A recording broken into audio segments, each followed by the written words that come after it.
Totoo po ba kayo ay binigyan ng pabuya ni Mike Defensor? Bawat isa sa inyo ay tigli 5 milyong piso para gumawa kayo ng salaysay na ito na inyo ngayong ibinigay sa amin kaugnay ng pagsisiyasat sa flood control scandal? Hindi po, Your Honor. Pwede po bang hirap dito, Your Honor, yung nagsabi niyan para patotohanan niya? Yun nga po, Sa may ngayon hamon po, naman. Your Honor, halos nga yung pamilya na nga namin ngayon, yung kakapiranggot nga naipon namin, hanggang ngayon, yun po ang pinagkakasya namin. At yung pagkain po namin, nagkakaroon lang po kami ng, yung mga kunting ipon, yung chipi-chipi na lang po nga kami ngayon, nagkatsaga po kami sa sardinas na makain, Your Honor. Kung nabayaran po kami ng ganyang halaga, napagaganda na po sana po ngayon ang buhay namin ngayon, Your Honor. Ako sir, kung meron akong 5 million na hinawakan ngayon, siguro hindi nyo na ako makikita din dito siguro sir, bakit pa ako maglalahad? Kahapon nga tumawag yung nanay ko sa akin, nasa hospital. Sabi ko nakakahiya naman humingi ng tulong kay attorney. Nakakahiya naman kasi parang critical na sitwasyon namin. Ngayon ma'am and sir, Your Honor, nagugutom kami. Ang pamilya namin ngayon gutom. Bakit? Dahil sa ginawa namin. Totoo. Kasi itong ginawa namin hindi ito pang sarili, para sa bayan ito. Kaya huwag niyong sabihin na tumanggap kami ng 5 milyon. Pagpalit yung dignidad namin bilang isang dating sundalo. Tsaka yung sinasabi po nilang nakatanggap kami ng 5 million, hindi po totoo yun. Kasi ako po, nagkaroon po ng tumor yung kapatid ko. Actually, namatay po siya ngayon eh. Kanina, yung kapatid ko. Sorry po. Namatay po siya kanina. Ngayong araw na ito? Yes po. Kasi ang nangyari, Atty. Baligod, nung itong inyong pinagsama-samang salaysay ay lumabas na nga. Kung may pera po ako, naipagumot ko na po yun. May I mention this lang dahil importante, itong breaking news. Sabi ng Inquirer.net, breaking, NBI Director Melvin Matibag has revealed that NBI received information that former Congressman Mike Defensor allegedly bribed the 18 ex-Marines 5 million to provide, 5 million lang nakalagay ito, walang nakalagay each to provide testimony regarding the flood control anomalies. Matibag said the testimony came from an individual. An individual means one person. Kasi kung hindi, individuals dapat, unless it's grammar, with a direct relationship to one of the supposed 18 Marines. So that could be anyone in the world. Dahil 18 kayo, I'm sure you have a lot of friends. Pinangalanan si dating Congressman Mike Defensor na siya yung nag-offer ng halaga noong 5 million para maging testigo nga at lumabas mag-press con, Matibag said. He added that the NBI has already issued a subpoena to Defensor to shed light on the allegations. I will not interrupt you now, Mr. Chairman. Mamaya, nandito na rin naman si ex-Congressman Defensor. It's time for him once again to use his last name and defend himself. Having said that, may I invite with the permission of the Chairman, Director Matibag, total mahilig kayong NBI pumunta dito sa Senado na walang imbitasyon. Ngayon kayong pumunta, iniimbitahan ko kayo ngayon, kasi kung yung impormasyon mo ay hindi verified, hindi naman marites ang pangalan mo. Ngayon, kung verified yung iyong impormasyon, ibig sabihin bilang investigador, no, NBI, ibig sabihin you have a reasonable ground to believe na yung nagsabi sa iyo ay totoo. Pumunta ka dito under oath at pagkakataon mo ngayon makaharap si Congressman Mike Defensor at yung 18, no? So itong hearing natin ay open. So if Senator Tito Soto or Senator Erwin Tulfo, ika nga ni Rafi Tulfo, kung ikaw ay matapang, pumunta ka dito. Pag ikaw naman pumunta dito, ikaw ay uto-uto. Pero open po itong hearing na to. But especially now to NBI Director Melvin Matibag.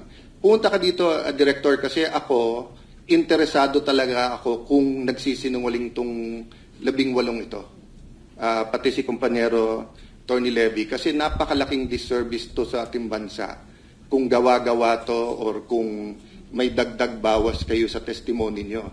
Pero napakabigat ng testimony nyo kung sasabihin nyo ang pinakamalaking sindikato sa ating bansa ay mismong gobyerno. So one of the two has to be the truth. That's why Director Matibag, hindi pa naman kami matatapos. Imbitado ka ngayon or kung sino yung agent mo na nagkwento sa'yo. Pumunta ka dito para harapan tayo, magkaalaman po tayo. Thank you, Mr. Chairman. Thank you, Mr. President. Total, nandito naman po ang 18 magigiting na ex-soldiers. Kung totoo pong ganun kayaman si Mike Defensor, magkano, Mr. Speaker? Mr. President? 5 million each. Nakita ko 5 million. Each. Walang nakalagay na each eh. Sa nakita ko 5 million lang, walang each. Pero meron din finorward si Senator Amy na inquirer. So kayo po ngayon ay narinig po ninyo Sa'yo ba? Each? ang di umano'y balita na kayo po ay binribe ni Mike Defensor sa halagang 5 million. Each ba? So 90 million po ang pinambribe sa inyo ni Mike Defensor para lang gumawa kayo ng ganitong salaysay na sa aking pananaw ay ginawa ninyo sa To ilalim clarify, ng Mr. sakripisyo. Chair, sa inquirer.net naman, yan, nakalagay na allegedly bribed each of the 18 ex-Marine 5 million. So each, so bawat isa. So, Pesos, simple pesos. lang po ang tanong. Totoo po ba kayo ay binigyan ng pabuya ni Mike Defensor? Bawat isa sa inyo ay tigli 5 milyong piso para gumawa kayo ng salaysay na ito na inyo ngayong ibinigay sa amin kaugnay ng pagsisiyasat sa flood control scandal? Hindi po, Your Honor. Pwede po bang hirap dito, Your Honor, yung nagsabi niyan para patotohanan niya? Yan nga po, Sa may ngayon hamon po, naman. Your Honor, halos nga yung pamilya na nga namin ngayon, yung kakapiranggot nga na ipon namin, hanggang ngayon, yun po ang pinagkakasya namin. At yung pagkain po namin, nagkakaroon lang po kami ng, sa ngayon, nagkaroon po kami ng, yung mga kunting ipon, tawag nito, yung chipi-chipi na lang po nga kami ngayon, nagkatsaga po kami sa sardinas na makain, Your Honor. Kung nabayaran po kami ng ganyang halaga, napagaganda na po sana po ngayon ang buhay namin ngayon, Your Honor. Salamat po sa inyong confirmation na hindi po kayo talaga nabigyan ng kahit anong halaga. With your permission, Honorable Chair, yung kung 5 million bawat isa, sana medyo okay na ang buhay nila kung tutuusin, no? Pero makapagpapakita po ako ng mga katibayan na halimbawa, nung na-hospital ang anak at asawa ni Bernard Tube, kumakailan lamang, ay kailangan pa ho naming hanapan ng makakatulong, no? 30 mil po yung hospital bill ng bawat isa, asawa, anak.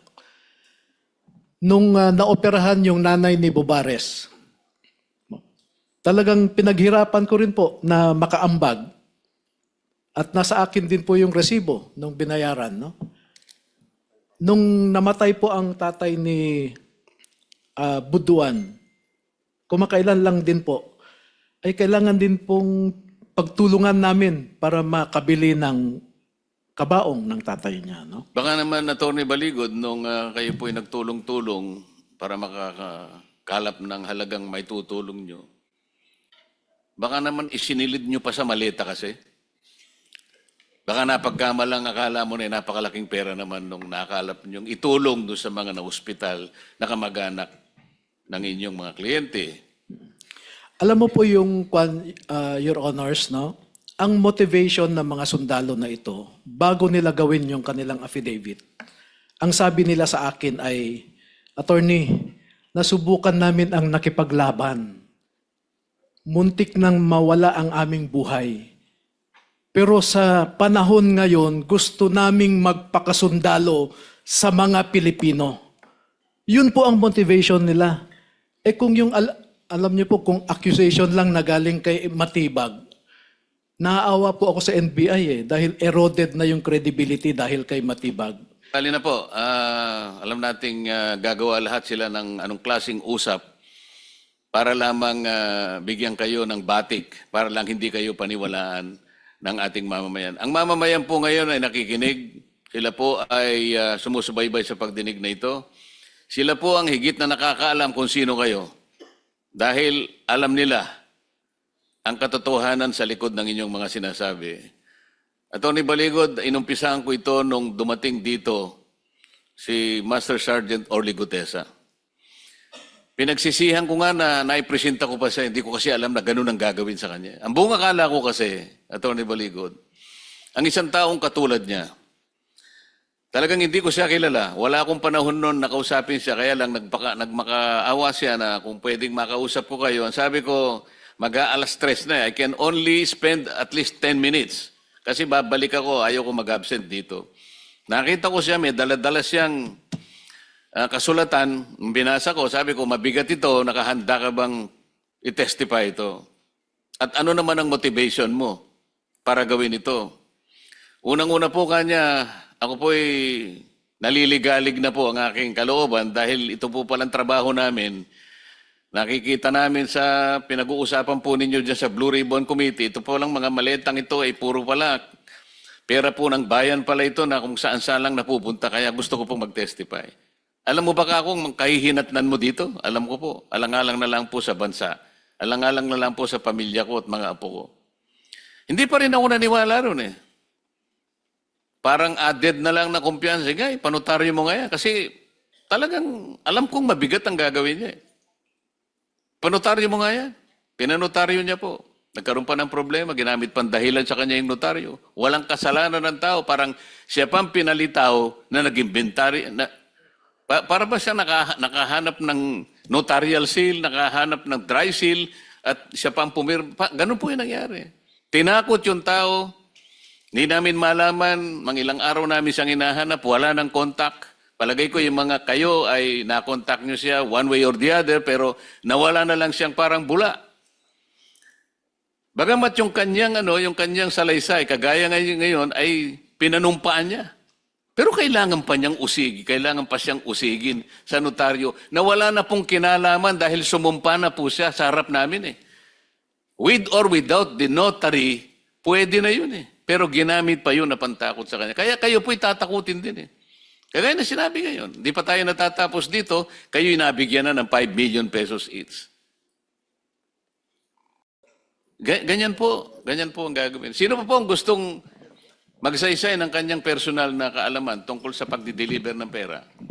Yes, Your Honor. Good morning. I am Cruz Sanidado. Bali, isa rin sa rason na bakit kami lumabas dahil sa patutunayan namin yung mga statement or affidavit ni Master Sergeant Orly Gutesa. Ito, sir, hindi ito sundalo kami, sir. Hindi kami nagpapatukso sa mga pera. Gusto namin trabaho sana.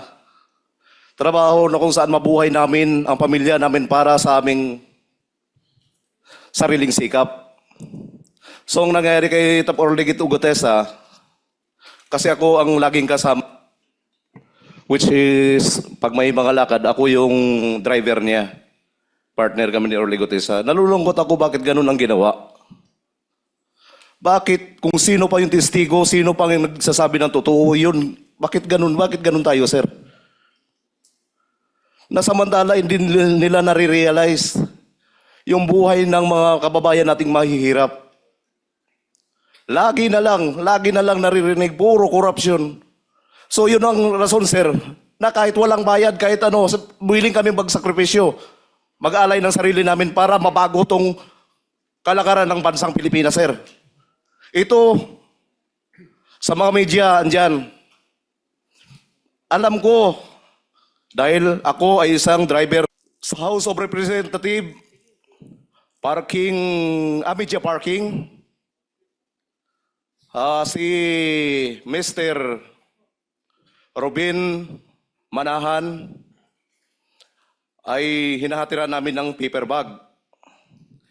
Si Mr. Ryan Pakpako, PR ng SOR din, doon din mismo sa media parking.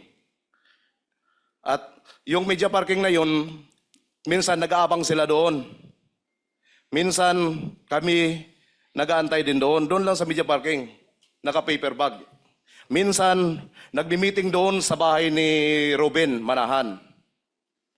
Tapos, gabi kasi sir, hindi ko na ma-identify kung anong number ng bahay. Basta malapit lang sa SOR din.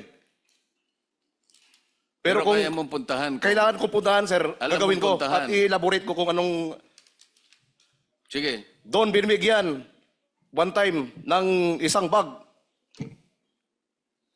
Isang bag na puno ng pera. Bakit ko alam na pera, sir? Dahil sinasabi ng PR na yan sa akin, PR ni Kung Saldi, na Chris, bantayan mo muna Chris, huwag mo iwanan ng sasakyan. Perang laman yan sa loob. So, sa ganitong nangyayari sa atin ngayon, sir, gaya kanina, grabing panggigipit, unconstitutional talaga. Kami, sir, sundalo kami. Dating sundalo, nagserbisyo din sa bayan. Bakit may mga ganito? Kaya yan ang isa sa dahilan lumabas kami. Yun lang po, sir. Maraming salamat. Totoo lahat ang sinabi mo. Nasabi ko na rin ito nung lumabas si Sergeant Gutesa. Dahil nagdamdam ako dahil ang buong akala ko sa kanyang paglabas, tatanawin ng malaking utang na loob ng Estado yon. Yung tao, wala siyang motibo kung hindi tumulong lang sa kanyang bansa. Ang kanyang sinakripisyo, yung buhay niya, kaligtasan ng kanyang pamilya. Wala siyang hinagad eh. Meron pa nga nagsabi rin eh. Gawa-gawa ko na naman daw yun at binigyan ko raw siya ng pera. Isip-isipin ninyo. Lahat gagawin nila. Lahat ng pagbibintang gagawin nila. Ang punot dulo lang. Huwag matuloy ang pagtukoy natin ng katotohanan at matukoy natin kung sino-sino talaga ang mga ito. Ayan po. Sa kanyang paglalahad, dalawa po ang kanyang in-identify na miyembro ng media. Isipin po ninyo, akala ko nga sasabihin nyo, nakakaingit. Nakakaingit talaga.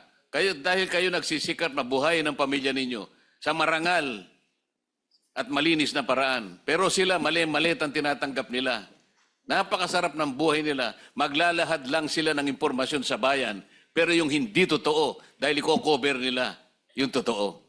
Hindi sila gumagawa ng mabuti para sa lipunan. Pero sila ang nagkakamal ng mali-malitang pera. Ito'y nakakalungkot eh. Sino pa po yung gusto magsalita? Sir, may dagdag ba ako, sir? Ako, sir, kung meron akong 5 million na hinawakan ngayon, siguro, hindi nyo na ako makikita din dito siguro, sir. Bakit pa ako maglalahad?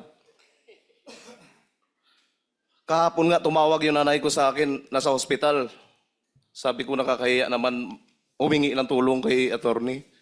Nakakahiya naman kasi parang critical na sitwasyon namin. Ngayon, ma'am and sir, Your Honor, nagugutom kami. Ang pamilya namin ngayon gutom. Bakit? Dahil sa ginawa namin. Totoo. Kasi itong ginawa namin, hindi ito pang sarili. Para sa bayan ito. Kaya huwag niyong sabihin na tumanggap kami ng 5 milyon. Pagpalit yung dignidad namin bilang isang dating sundalo. Yun lang po, sir. Maraming salamat. Okay. Yung pong gusto pang magsalita para makonfirma natin sa pamagitan ninyong individual na pagsasalaysay. Sige po. Your Honor. Your Honor, Idagdag ko lang. Yung delivery na ginawa ni Tap Orly Gutesa, kami po yung unang nagkasama doon sa 42 McKinley Road. Panggit niya, naalala ko, yun ang pinakamalaki, pinakamaraming maletang nakita niya sa pagdi-deliver ninyo. Parang 46 na maleta ang sinasabi niya nung araw na yun. Siguro, Your Honor, hindi niya matandaan, pero ako tanda ko po. 52 na malita po yan. 52 maleta. Yes, Your Honor. Kami po yung magkasama noon kasi parehas po kaming na same date po kami na hired.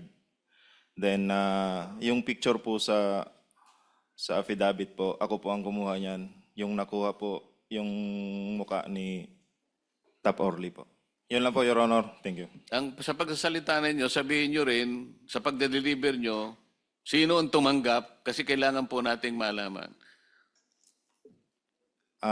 Sa hanggang pinto lang kami, Your Honor, mayroon pong tao po doon. Sila na po nagpapasok sa loob. Pero kakilala ninyo, yung sa tagal ng pagde-deliver ninyo, makita nyo lang ang muka, alam na ninyo na yon ang taong pinagkakatiwalaan para tanggapin yung mali-malitang pera. Ang contact po kasi, Your Honor, si Mark Texay at saka si Paul Estrada, which is kasama po namin nung time na yun. Yun ang dahilan kasi, Mr. President, kung bakit yung Mark Tiksay na yan at saka yung John Paul Estrada talagang pinagkatago-tago nila. Hindi natin alam kung anong lupalop na ng mundo nandyan sila.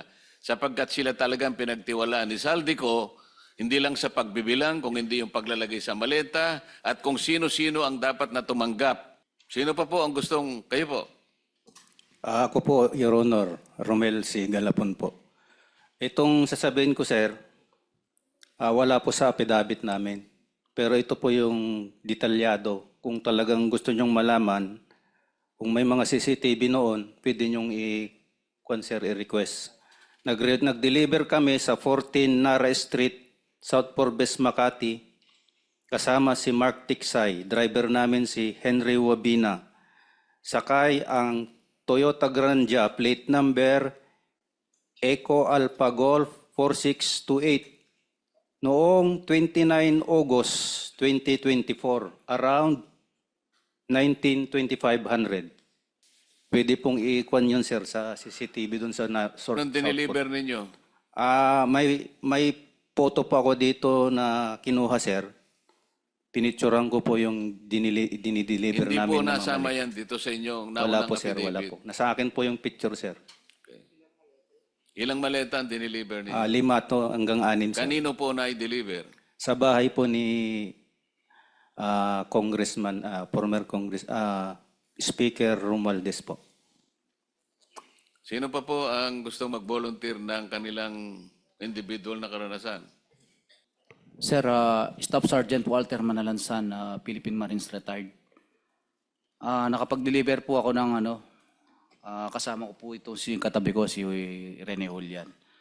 Nakapag-deliver po kaming 26 maleta kay dating Speaker Romualdez. Sa bahay niya po dun sa 14 Nara Street po sa South Forbes. Actually, pagpasok pa lang po namin sa gate, 2 sasakyan po kami. Pagpasok pa doon, yung Forbes po may mga CCTV po yan sa gate.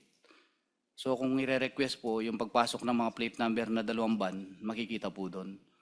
Nag-deliver po kami is July 14, 2025. Ayun po. Nakapag-deliver din po ako sa Aguado. Sa bahay din po niya doon sa Aguado sa Malacanang. 32 paper bag po yun. Ang ginamit namin pong sasakyan is plate number Innova Black 3374. Kasama ko po kabady ko rin po si Rene Julian at saka si Mark Tiksay. Ano po yun, mga April po yun, 2025. Tsaka yung sinasabi po nilang nakatanggap kami ng 5 million, hindi po totoo yun kasi ako po, nagkaroon po ng tumor yung kapatid ko. Actually, namatay po siya ngayon eh. Kanina, yung kapatid ko. Sorry po. Namatay po siya kanina. Ngayong araw na ito? Yes po. Kasi ang nangyari, Atty. Baligod, nung itong inyong pinagsama-samang salaysay ay lumabas na nga. Kung may pera po ako, naipagumot ko na po yun. Alam po namin yun. Yes. Let me express lang sa amin 13, 12 at sa committee, nakikiramay at we're so sad to hear the circumstance yung lahat. I mean, it happens to many Filipinos, but not at a time where you're risking your life at hindi nyo alam kung makukulong na kayo bukas, mapapatay kayo. That's why nagpapasalamat kaming nandito kayo at ang pangako lang namin, your testimony will not go in vain. Di ba? So that's why ko bringing up kanina yung 5 million. Kaysa sa media tayo mag-press con mamaya, malaman talaga namin. And I didn't know that yan ang circumstance nyo lahat. So tanggapin nyo yung aming pakikiramay and I don't know. Yung kasing natanggal yung inyong livelihood, pwede namin ibalik yun eh. Pero yung namatayan kayo, hindi naman namin mababalik yung pagpapagamot doon eh. So, tanggapin nyo yung kaming paumanhin. But we will do better. No, kung ilan lang kami natitira sa committee na to at sa Senado, we will do better. So to give justice dun sa sinasabi po nyo.